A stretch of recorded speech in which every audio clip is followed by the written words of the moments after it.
বন্ধুরা আজকে আমরা হাত লাগানো ছাড়াই শুধুমাত্র একটি কাপড় শুকানোর ক্লিপের সাহায্যে ঘর মুছবো আর তারই সাথে রয়েছে কিছু useful kitchen tips and hacks, যেগুলো জানা থাকলে আপনাদের প্রত্যেকটি কাজ খুব সহজ হয়ে যাবে, নিজের জন্য টাইম বাঁচাতে পারবেন আর অনেক সাশ্রয়ও করে নিতে পারবেন।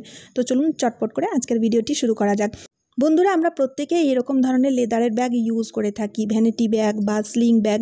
তো বন্ধুরা সমস্যাটি কি হয়, এই লেদারের ব্যাগগুলোর কিছুদিন ইউজ করার পরে এর যে একটা শাইন থাকে, একটা চমক থাকে, সেটা কিন্তু নষ্ট হয়ে যায়, গ্লেজটা নষ্ট হয়ে যায়। আর যেহেতু ব্যাগটা লেদারের, তাই আমরা বারবার জল দিয়ে ধুতেও পারি না, বারবার জল দিয়ে ধুলে নষ্ট হয়ে যায়, তাই আমরা শুকনো কাপড় দিয়ে মুছে দিই। তো সেক্ষেত্রে ধুলোটা বা নোংরা যা লেগে থাকে সেটা পরিষ্কার হয়ে যায়, কিন্তু তার যে একটা গ্লেজ, লেদারের যে একটা গ্লেজ থাকে, সেই গ্লেজ কিন্তু আর ফিরে আসে না। তো সেক্ষেত্রে বন্ধুরা একটা ছোট্ট ট্রিক বলবো, ব্যাগটাকে ভালো করে মুছে নিন, ধুলোগুলো মানে নোংরা ধুলোগুলো মুছে নিতে হবে।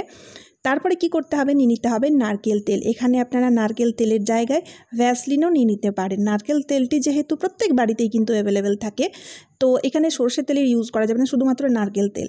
তো নারকেল তেলটি এবার চাইলে টিস্যু পেপার বা তুলোর সাহায্যে অল্প একটু সামান্য পরিমাণে নিতে হবে। আর সেই তেলের সাহায্যে যদি ব্যাগটাকে এইভাবে আমরা একটু পালিশ করে নিতে পারি, তাহলে দেখবেন বন্ধুরা, যেমনটি আপনারা দেখতেই পাচ্ছেন ভিডিওতে, ব্যাগের যে একটা চমক, যে একটা গ্লেজ, সেটা নতুনের মতো হয়ে যাবে, আবারও আমরা কিন্তু ফিরে পাবো। মানে ব্যাগটাকে সুন্দর মতো আমরা এই খুব সহজেই বাড়িতে বসে পালিশ করে নিতে পারবো। আপনারা প্রত্যেকেই জানেন যে লেদারের জিনিসগুলো পালিশ না করলে কিন্তু তার যে গ্লেজ সেটা নষ্ট হয়ে যায়, কিন্তু আমরা এইভাবে খুব সহজেই এই ব্যাগগুলোকে চকচকে করে নিতে পারবো। আবারও চলে এলাম পরবর্তী টিপস নিয়ে। তো বন্ধুরা আমি এখানে 2 কোয়া রসুন ছোট ছোট টুকরো আকারে কেটে নিচ্ছি, চাইলে আপনারা থেতো করেও নিতে পারেন। আর নিয়েছি একটা তড়কা প্যান, চাইলে আপনারা যে কোনো ধরনের পাত্র নিয়ে নিতে পারেন। এবার আমাদের নিয়ে নিতে হবে সর্ষের তেল, হাফ চামচ মতো সর্ষের তেল দিয়ে দিলাম। তারপরে কি করতে হবে, নিয়ে নিতে হবে অল্প একটু হলুদ গুঁড়ো নিয়েছি, যে হলুদ আমরা সবজিতে খেয়ে থাকি। তো সেই 3টি জিনিসকে ভালোভাবে মিশিয়ে এবার কি করব, গ্যাসের চুলায় আমি বসিয়ে দেবো। বসিয়ে দেওয়ার পরে একদম লো ফ্লেমে আমাদের এই রেমেডিটি তৈরি করে নিতে হবে। একদম লো ফ্লেমে করতে হবে, তা না হলে কিন্তু রসুনগুলো পুড়ে যাবে আর এর গুণাগুণ নষ্ট হয়ে যাবে। আর এটি তৈরি হতে বেশি টাইম লাগে না, 1 থেকে 1.5 মিনিটই লাগে, তার বেশি লাগে না। তো দেখুন বন্ধুরা আমি গ্যাসের ফ্লেমটাকে বন্ধ করে দিয়েছি, আর এটা যেহেতু এখন খুব গরম রয়েছে, তাই আমি ঠান্ডা করে নেব। ঠান্ডা করার পরে আমাদের কিন্তু অ্যাপ্লাই করতে হবে। তো বন্ধুরা বর্ষাকালে দেখবেন পায়ের আঙুলের ফাঁকে ফাঁকে হাজা লেগে যায়, খুব চুলকায়, ব্যথা লাগে, হাজা খুব বেদনাদায়ক হয়ে থাকে। তো সেক্ষেত্রে বন্ধুরা হাজা লাগলে বা যদি ফাঙ্গাল ইনফেকশন লাগে, সেক্ষেত্রে আপনারা এই রেমেডিটি যেটি আমরা তৈরি করেছি, সেটা দেখুন আঙ্গুলের ফাঁকে আপনাদের ভালো মতো করে লাগিয়ে নিতে হবে। দিনে অন্তত 2 বার, একবার দুপুরে, একবার রাত্রিবেলায় লাগাতে হবে। তাহলেই দেখবেন বন্ধুরা কোনো রকম ওষুধ ছাড়াই হাজা বা ফাঙ্গাল ইনফেকশন 3 দিনের মধ্যে পুরোপুরিভাবে ঠিক হয়ে যাবে। আশা করছি এই ট্রিকটিও আপনাদের দারুণ কাজে দেবে, তাই ভিডিওটি শেয়ার করে দেবেন। চলে এলাম পরবর্তী টিপস নিয়ে।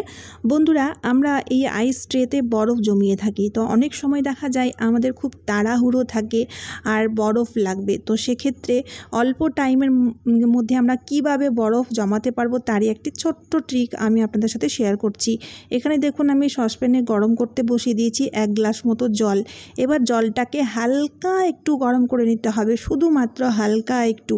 আর সেই হালকা একটু গরম, উষ্ণ গরমও নয়, একদম হালকা গরম জল যদি আমরা আইস ট্রের মধ্যে দিয়ে যদি বরফ জমানোর জন্য রেখে দিতে পারি, বিশ্বাস করুন বন্ধুরা খুবই অল্প টাইমের মাধ্যমে বরফ জমে রেডি হয়ে যাবে। তো এখানে আমি আইস ট্রের মধ্যে বরফ জমিয়েছি, আপনারা চাইলে যে কোনো পাত্রের মধ্যে এই প্রসেসে বরফ জমিয়ে নিতে পারেন। মাত্র 10 থেকে 15 মিনিটের মধ্যেই বরফ জমে রেডি হয়ে যাবে। এবার দেখুন বন্ধুরা আমি আপনাদের দেখাচ্ছি, 10 থেকে 15 মিনিট লেগেছে, তার বেশি নয়। আশা করছি এই ট্রিকটিও আপনাদের দারুণ কাজে দেবে। তো চলুন এবার দেখে নেওয়া যাক পরবর্তী টিপসটা। বন্ধুরা আমরা যখন আলু সেদ্ধ করি, তো সেই গরম গরম আলুর খোসা ছাড়াতে আমাদের খুবই অসুবিধা হয়, যেহেতু আলুটা খুব গরম। আর অনেক সময় দেখা যায় আমাদের কিন্তু তাড়াহুড়ো থাকে। তো সেক্ষেত্রে বন্ধুরা একটা ছোট্ট ট্রিক আপনারা করে নিতে পারেন। এখানে দেখুন আমি নিয়েছি কাঁটা চামচ, আর কাঁটা চামচের মধ্যে আমি আলুটাকে দেখুন ভালোভাবে লাগিয়ে নিয়েছি, যার ফলে কি হবে, সরাসরি এই গরম আলুটাকে আমাদের হাতে ধরতে হবে না। আর একটা হাতে আমি আলুর খোসা দেখুন কত সহজে খুব ভালো মতো করে ছাড়িয়ে ছাড়িয়ে নিতে পারছি। যদি আপনাদের তাড়াহুড়ো থাকে তাহলে এই প্রসেসটি করতে পারেন, তা না হলে কিন্তু আলু ঠান্ডা হওয়ার পরেও কিন্তু আমরা আলুর খোসা খুব সহজেই ছাড়িয়ে নিতে পারবো। আশা করছি এই ট্রিকটিও খুব কাজে দেবে। চলে এলাম পরবর্তী টিপস নিয়ে। বন্ধুরা, আমরা যখন ডাল রান্না করি তখন আপনারা দেখবেন ডালটা যখন ফুটে ওঠে তখন দেখবেন খুব ফেনা ওঠে, আর এই ফেনাগুলোকে না আমাদের এইভাবে চামচের সাহায্যে উঠিয়ে উঠিয়ে ফেলে দেওয়া উচিত, কারণ এই ফেনাগুলো আমাদের শরীরের পক্ষে খুবই ক্ষতিকারক। অনেকের ইউরিক অ্যাসিড থাকে, আর দেখবেন ইউরিক অ্যাসিড থাকলে না ডাল খেতে নিষেধ করা হয়। কারণটা হচ্ছে ডালের এই ফেনাগুলো আপনারা দেখতে পাচ্ছেন, এই ফেনাগুলো খুবই বিষাক্ত, ইউরিক অ্যাসিডের ক্ষেত্রে বিষের মতো কাজ করে, যার জন্য ইউরিক অ্যাসিড থাকলে ডাল খেতে নিষেধ করে। কিন্তু যদি বন্ধুরা ডাল রান্না করার সময় ডালের মধ্যে যেই ফেনাগুলো রয়েছে সেই ফেনাগুলো যদি আমরা চামচের সাহায্যে উঠিয়ে ফেলে দিয়ে যদি ডাল রান্না করতে পারি, আর সেই ডাল যদি আমরা ইউরিক অ্যাসিড থাকলেও যদি খাই, তাহলেও কিন্তু কোনো রকম কোনো সমস্যার সৃষ্টি করবে না। আশা করছি এই ছোট্ট ট্রিকটি আপনাদের দারুণ কাজে দেবে। চলে এলাম পরবর্তী টিপস নিয়ে। বন্ধুরা দেখুন, আমি এখানে নিয়েছি একটা ওয়াইপার। এবার আমি আপনাদের ওয়াইপারের একটা দারুণ ট্রিক বলবো, যেটা দেখবেন খুবই কাজে আসবে। তো এখানে দেখুন আমি তারই সাথে নিয়েছি একটা টাওয়েল, আর সেই টাওয়েলটাকে আমি জল দিয়ে ভালো করে ভিজিয়ে নিয়েছি। ভিজিয়ে নেওয়ার পরে জলটাকে আমি নিংড়ে নিয়েছি, ঠিক আছে। মোট কথা টাওয়েলটাকে আমাদের ভালো করে ভিজিয়ে নিয়ে তারপর জল ভালো করে নিংড়ে নিতে হবে। তারপরে কি করতে হবে, সেই ভিজে টাওয়েলটাকে ওয়াইপারের মধ্যে লাগিয়ে নিতে হবে। এবার এই টাওয়েলটি যাতে ওয়াইপারের সাথে ভালোভাবে সেট হয়ে থাকে, খুলে না যায়, তার জন্য আমাদের দুটো ক্লোথ ক্লিপ নিয়ে নিতে হবে। আর সেই ক্লোথ ক্লিপগুলোকে দেখুন এইভাবে দুপাশে আমি ভালোভাবে লাগিয়ে দিয়েছি।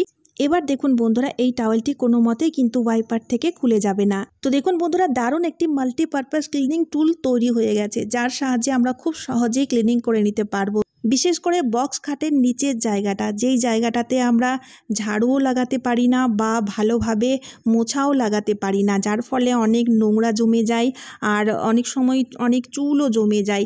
তো সেক্ষেত্রে বন্ধুরা, সেই জায়গাগুলোকে পরিষ্কার করার জন্য যদি আমরা এইভাবে ওয়াইপারের ইউজ নিতে পারি, তাহলে দেখবেন খুব সুন্দর মতো পরিষ্কার হয়ে যাবে, কোনো রকম নোংরা কিন্তু জমে থাকবে না।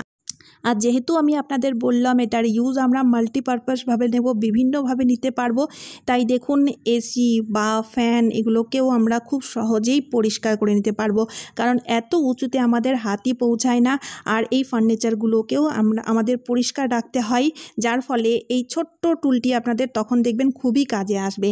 এই রকমইভাবে ঘরের আরও কোনাকানাচে থাকে, যেমন সোফার নিচটা বা ফ্রিজের ব্যাক সাইডটা, আলমারির ব্যাক সাইডটা, এরকম আরও অনেক ছোট ছোট জায়গা থাকে যেগুলোকে আমরা খুব সহজেই এই টুলটির সাহায্যে পরিষ্কার করে নিতে পারবো।